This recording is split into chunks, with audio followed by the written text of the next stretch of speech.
இப்போ பாலிடெக்னிக் முடித்த மாணவர்கள் அந்த படிப்பு முடிஞ்சோடனே உடனடியாக இண்டஸ்ட்ரிக்கு வேலைக்கு போகிறாங்க. அப்போ இந்த பாலிடெக்னிக்கில் படிக்கிற படிப்பு, இங்கே கற்றுக்கக்கூடிய ஒழுக்கம், இதெல்லாம் வந்து இண்டஸ்ட்ரியில் எப்படி வந்து அவங்களுக்கு பயன்படுது அப்படின்னு பார்த்தோம் அப்படின்னா, ஒன்று தொழில்நுட்ப அறிவு. இண்டஸ்ட்ரியில் என்னென்ன எக்யூப்மெண்ட்ஸு, என்னென்ன மிஷினரிஸ் இருக்குமோ அது எப்படி இயங்குது, அதை எப்படி சர்வீஸ் பண்ணுறது, அதையெல்லாம் பற்றி, அந்த தொழில்நுட்பத்தை பற்றி எல்லாமே. அது இப்போது ஒரு உதாரணத்துக்கு ஒரு எலக்ட்ரிக்கலில் வந்து ஒரு பேனல் இருக்குது. அதில் வந்து ஒயரிங் எப்படி போகுது, எங்கேருந்து எங்கே போகுது அப்படிங்கிறதெல்லாம் பார்த்திங்கன்னா இங்கே பாலிடெக்னிக்லேயே சொல்லி கொடுத்துட்றோம்.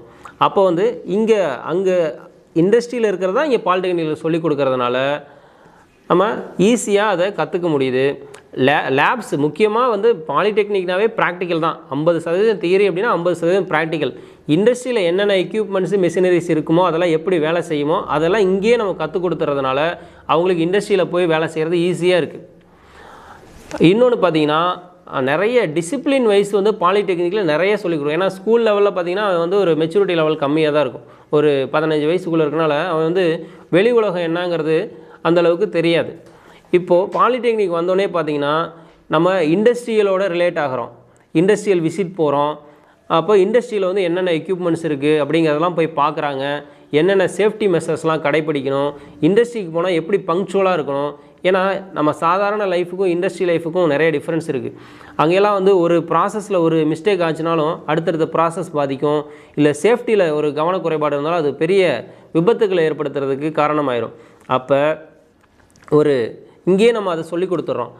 காலேஜுக்கு வந்து ப்ராப்பராக வரணும், டைமுக்கு வரணும், ஷூ போட்டு வரணும், இன் பண்ணியிருக்கணும், ஐடி கார்டு போடணும் அப்படிங்கிற ஒவ்வொரு நல்ல ஒழுக்கத்தையும் நம்ம நேர நிர்வாகத்தையும் நம்ம கற்றுக் கொடுக்கறதுனால இதே பழக்கம் அவன் இண்டஸ்ட்ரிக்கு போகும்போது ரொம்ப யூஸ் ஆகுது.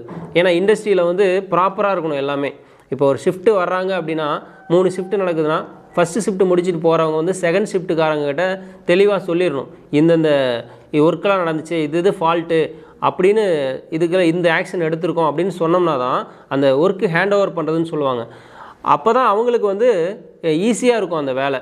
இல்லாட்டி எதுவுமே நம்ம ப்ராப்பராக சொல்லாமல் போயிட்டோம் அப்படின்னா அடுத்து வரவங்களுக்கு திடீர்னு ஏதாவது ஒரு ப்ராப்ளம் ஆச்சுன்னா அது எப்படி வந்துச்சுங்கிறத கண்டுபிடிக்க முடியாது. அப்போ அந்த ப்ராப்பர் கம்யூனிகேஷன், அந்த ஹையரார்கி, இதெல்லாத்தையுமே நம்ம வந்து பாலிடெக்னிக்லேயே கற்றுக் கொடுக்கறதுனால இண்டஸ்ட்ரிக்கு போகும்போது அவங்களுக்கு ஒரு பங்க்சுவலான ஒரு நல்ல ஒரு பொறியாளராக கிடைக்க வழிவகை செய்கிறோம். அதுக்கப்புறம் பார்த்திங்கன்னா நம்ம வேலைவாய்ப்பு வந்து பார்த்திங்கன்னா ஜாப் ஆப்பர்ச்சுனிட்டிஸில் சேலரியை மெயினாக பார்க்கணும். டிப்ளமோ முடித்த மாணவர்களுக்கு வந்து மற்ற படிப்பு படித்தவர்களை விட அதிகமான வேலைவாய்ப்பு இருக்குதுன்னு சொன்னோம். அதே போல் சேலரியும் பார்த்திங்கன்னா மற்ற படிப்பு படிக்கிறவங்களுக்கு விட பாலிடெக்னிக் படித்து போகிறவங்களுக்கு நல்ல சேலரி இருக்குது. இப்போ 10வது முடிச்சுட்டு உடனே 3 இயர்ஸில் டிப்ளமோ முடிச்சுட்டு 18 வயசுலேயே வந்து ஒரு ஜாபுக்கு போகிறாங்கன்னா 15,000லேருந்து 20,000 25,000 வரைக்கும் சேலரி கொடுக்குறாங்க.